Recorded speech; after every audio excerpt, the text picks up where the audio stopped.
The painting originally belonged to my mother's sister, Aunt Nora. I never saw her, I was way too young when she went missing. My mother inherited many things from her, and that painting was one of them. Since then, it has never left the living room. This pasture has always bothered me. The woman on the canvas didn't bother me, but something else. It felt like the painting was alive, emitting an unhealthy Nora, even evil. And that's why I've always made sure to avoid meeting the gaze of the lady in the painting. Years later, tragedy hit the family when my father died suddenly in a car accident. I was just 10 and I knew this would be especially hard for Mom. Honestly, I was never more right. My mother, a woman who was usually smiling and full of joy, became, in just a few days, a cold and sad woman who couldn't even manage a single smile anymore. I lived alone with her, and the years after my father's death were especially hard because of it. I had to watch her constantly, even as I felt crushed by Dad's death. What I didn't know at that time was the reason why she was in that state. Of course, my father's death was one of the causes, but the main cause was something else. And that, I only found out when I was 18, when Mom was hospitalized in an emergency. I hated hospitals.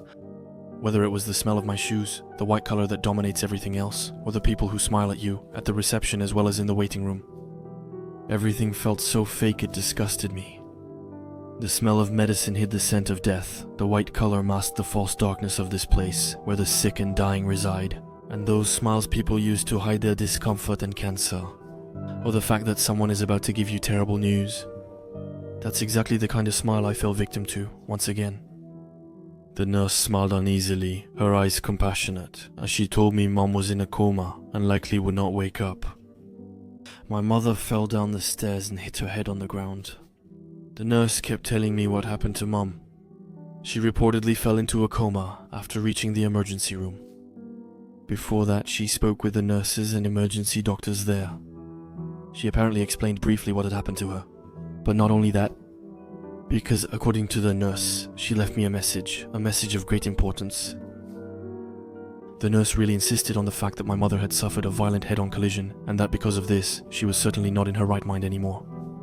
Her message was strange, but I knew exactly what she meant. Watch the board every 10 hours. Our gaze keeps it from coming out. She was definitely talking about the painting of that cursed woman. I asked the nurse if she had said anything else, but according to her, that's the only message she wanted to pass on to me. I was both confused and saddened. Confused because I didn't understand why watching over that painting was so important to her. Saddened because now she was in a coma, and so it's possible that she may never be able to answer that question again. I stayed by her bedside for a few hours, then finally I went home. The house seemed empty, cold, as if no one had set foot there for years. I looked at the painting that was in the living room, to honor his possible last wish. I frowned at that moment. I looked at my watch and I calculated. I arrived at the emergency room at 9 in the morning and I left at 8 p.m. 11 hours. 11 hours had passed. That's probably why the woman was slightly leaning forward. I wondered if she had always been that way. But you know, when you see a painting your whole life, you know its every detail. If you had asked me then to bet €1 million that the woman in the painting really moved, I would have done it without hesitation. But given what had just happened to me, namely my mom's fall down the stairs, I still had some doubt. After such a shock, it's uncommon to think clearly. So I decided to go to bed, and I set my alarm so that I could check the board 10 hours later. Before bed, you always have to check certain things. Some keep water on their nightstand, while others open shutters to wake up to sunlight. For example, I like sleeping with soft music. That's why I'm asking you to check some things.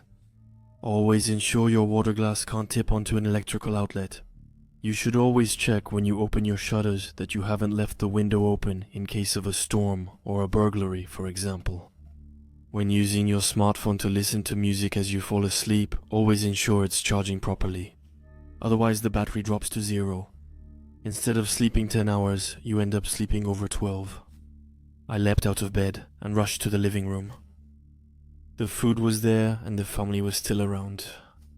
But something was different. The woman was now much closer to the frame. I couldn't make a mistake. This time, I scanned the food thoroughly for other details. And that's when I saw her fingers. They were coming out of the painting.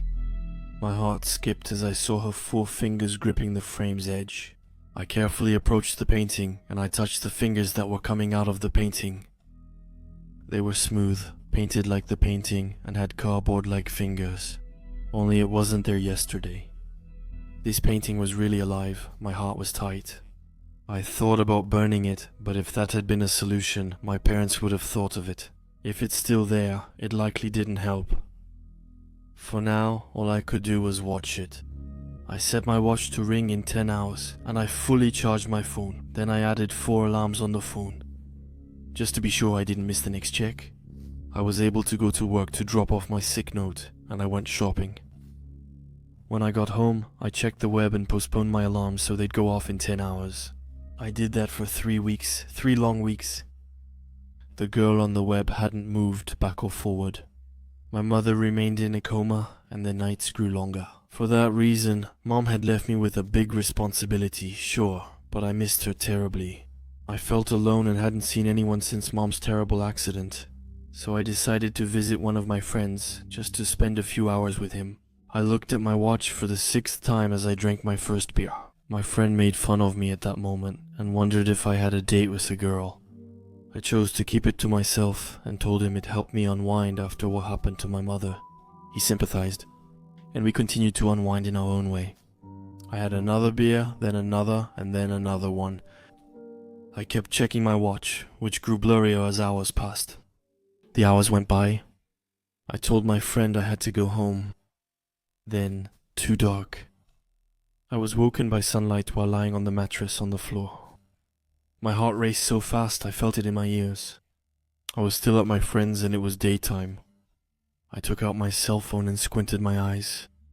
My migraine was so bad that I struggled to make out the time displayed, 11 o'clock in the morning. I got to my friend's place at 6 p.m. and left the painting unattended for 17 hours. I didn't know what else to do. In 2 hours, the hand emerged from the painting. What might happen in 7? I closed my eyes and put a hand on my head and forced myself to think, despite my severe migraine. This risk I was about to take was dangerous. The woman might have come out of her canvas. And if that was the case, what would she do to me when she saw me? Kill me, torture me, or even worse? No, I couldn't take such a risk. So I thought for a long time before making a particularly difficult decision. My neighbor Gloria, she had the keys, the house. I took out my phone and I called her. After 2 or 3 rings she answered and asked me how I was doing, if I was holding up, because she knew about it too. To Mom, Gloria was adorable. But I didn't have any other choice.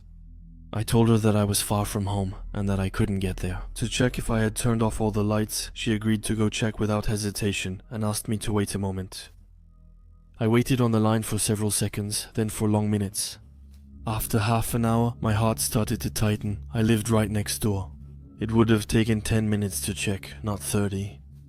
After waiting for an hour, I hung up. The days that followed, I slept at my friend's place. My neighbor Gloria had indeed been reported missing. Alerts about her were now in the newspaper, posted on trees or in tobacco shops. I was most certainly guilty of her death, but at least it had saved my life. Later that month, the hospital called me and gave me the terrible news. Mom had passed away, and it took me several days to recover from it, but my friend was there to support me emotionally. After days of mourning, I decided to clear out the house. I felt guilty about what happened to Gloria, but needed to be certain I was actually responsible. So I got in my car and drove toward the house.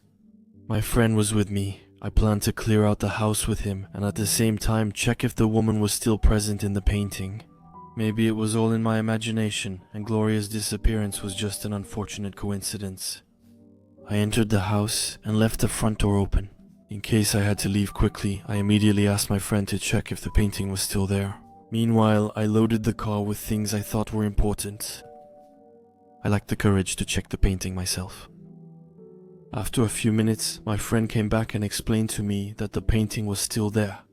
He added that the woman in it was especially beautiful. I was relieved, not only because I had imagined everything and no longer had to watch over him, but mainly because I had decided to leave him here and would never see him again. So I'm telling you all this.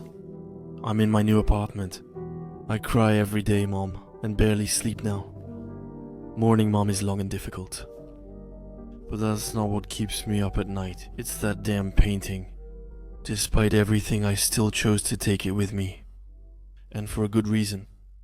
Just before leaving the house, while my friend was in the living room packing some things, I heard a strange noise, a kind of muffled scream. I ran toward the living room and immediately understood what had happened. I think the woman who was in the painting was Mom's sister, who had been missing for decades. Now Gloria, my neighbor, had also disappeared. And I think it was her who was in the painting when my friend checked for me.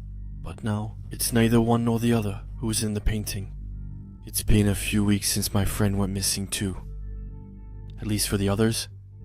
I know where he is. He's right in front of me, caught in the web. His face contorts in anger. I don't want to think about what might happen if I leave him alone. Even if he doesn't speak, being frozen in the web, I know what he's thinking. He holds me responsible and he wants me to take his place.